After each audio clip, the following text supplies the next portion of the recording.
Guys, welcome to AV Tunes. എല്ലാവരും വായോ. അപ്പോൾ ഇന്നത്തെ ഒരു കുട്ടി വീഡിയോ ആണ്, ഒരു പൊതിച്ചോറ് വീഡിയോ.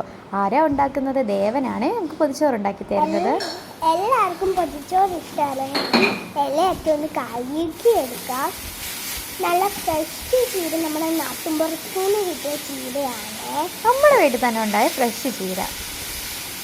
ഇത് നമ്മുടെ ചീരയൊക്കെ നല്ലപോലെ വെന്ത് വരുന്നേ. നമ്മുടെ ചീര ഇതായിട്ടുണ്ട്.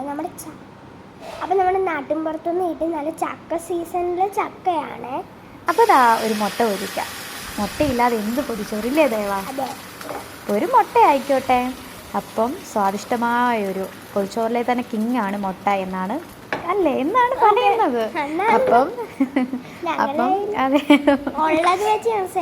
അതെ, ഞങ്ങളുടെ ഉള്ള കറികളൊക്കെ ഒരു ദിവസത്തെ എന്താണോ നമ്മൾ കഴിക്കുന്ന കറികൾ, ആ ഒരു കറികൾ മാത്രം എടുത്തുകൊണ്ടുള്ള ഒരു പൊതിച്ചോറ്. അപ്പം കൂടുതലായിട്ട് സ്പെഷ്യലോ കാര്യങ്ങളോ ഒന്നുമില്ല. നമ്മുടെ സ്പെഷ്യൽ മുട്ടയാണ്.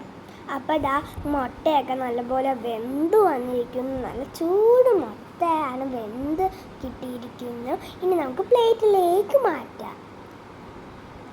അങ്ങനെ മുട്ട പ്ലേറ്റിലേക്ക് മാറ്റി ഇനി അപ്പം നമുക്ക് പൊതിച്ചോറിൻ്റെ പരിപാടിയിലേക്ക് കടക്കാം. ദേവാ വായോ. ഞാൻ അങ്ങനെ ചോറൊക്കെ ഇട്ട് കൊടുക്കാം. നമ്മുടെ ഇലയിലേക്ക് ചോറിട്ട് കഴിഞ്ഞാൽ നമ്മൾ ഇടേണ്ട എന്താണ്, നമ്മൾ ചീരത്തോരനുണ്ട് കേട്ടോ. എല്ലാവരും ചോദിക്കും ചീരത്തോരനൊക്കെ പൊതിച്ചോറിൽ ഇടാമെന്ന്. ചീരത്തോരൻ നമ്മുടെ വീട്ടിലുള്ളൊരു സിമ്പിൾ നമുക്ക് ഉള്ള ഒരു പൊതിച്ചോറാണ്. ഞങ്ങൾ എന്താണ് കുട്ടി നീ പറയുന്നത്? അപ്പൊ പറയൂ ദേവന്റെ ഫേവറേറ്റ് ആണ് ചീര അല്ലേ? എനിക്ക് ഭയങ്കര ഇഷ്ടമാണ് ചീര. അങ്ങനെ മുട്ടയൊക്കെ വെച്ച് നമ്മൾ ചീനിയല്ല ചക്കയൊക്കെ വെച്ച് പൊളിയായിട്ട് നമ്മൾ വെച്ചു. ഇനി നമുക്ക് പൊതിയാം. ഞാൻ പൊതിഞ്ഞുകൊണ്ടിരിക്കുന്നു. അപ്പം എനിക്ക് ദേവൻ ഉണ്ടാക്കി തന്ന പൊതിച്ചോറ് ഞാൻ പൊതിഞ്ഞുകൊണ്ടിരിക്കുന്നു. അപ്പം പൊതിച്ചോറ് കഴിക്കാൻ എല്ലാവരും വായോ. നമ്മൾ ഓപ്പൺ ചെയ്തു. നമ്മുടെ അട്ടിപ്പൊളി പൊതിച്ചോറ് നല്ല മണം ഉണ്ടായിരുന്നേ അല്ലേ ദേവാ? അതെ, നല്ല മണമായിരുന്നു. അപ്പം നമ്മൾ ടാറ്റാ.